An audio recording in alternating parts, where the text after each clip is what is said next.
naglalakad sa tabing dagat. Tirik man ng araw parang langit pag nakayakap ako sa iyo. Tapos nakahawak ka sa aking braso, nangangarap habang nakatingin tayo sa malayo.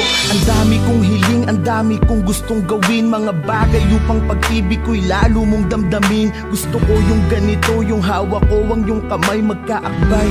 Parang wala na yatang papantay sa pintig na kakaiba.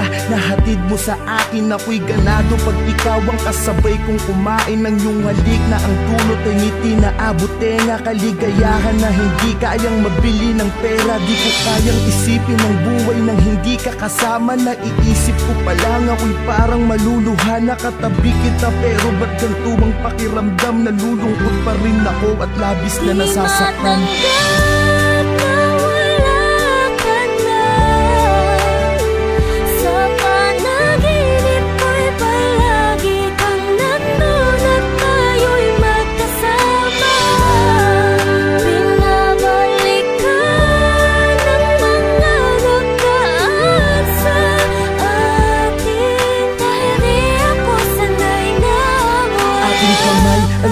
Isa at ikinorting puso, tanda ng pag-iibigan nating hindi susuko sa kahit anong hamon sa ating pagsasamahan. Tumanda man tayo, hindi magkakasawaan. Gusto ko yung ikaw ay lagi kong sinusurpresa. Walang imposible pagdating sa'yo, aking prinsesa. Dito tayo sa gitna ng hugis pusong kandila. Magpapaka-romantiko ko upang mapangiti ka. Mga litrato natin ay itatali sa mga lobo. Kakantahang kita kahit medyo wala sa tono, maibadama ko lang kahit sa simpleng paraan kung paano kita mahalin at pahalagahan. Sinusumpa ko sa harapan ni Ama na sa lahat ng sandali at oras mahali ingatan kita.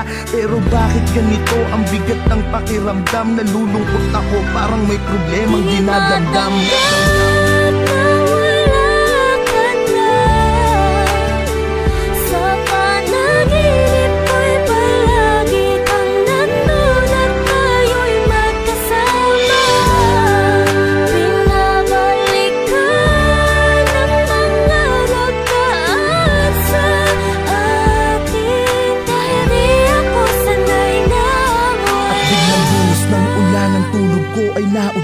Panaginip lang pala sa tabi ng iyong puntod. Mata ko'y ipinikit, pinilit muling matulog. Di alintana ang patak ng luha na nahuhulog sa aking mata.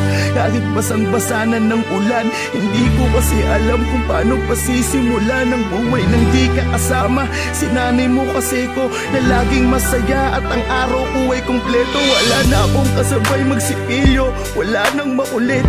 Nauupo lagi dito sa binti ko.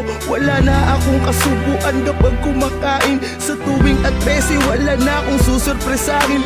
Wala na akong bibigyan ng bulaklak at yayakapin sa harapan ng mga taong pumapalakpak. Wala na ang babaeng habang buhay ko mamahalin. Lahat ng yan tanging sa'yo ko lamang kayang gawin.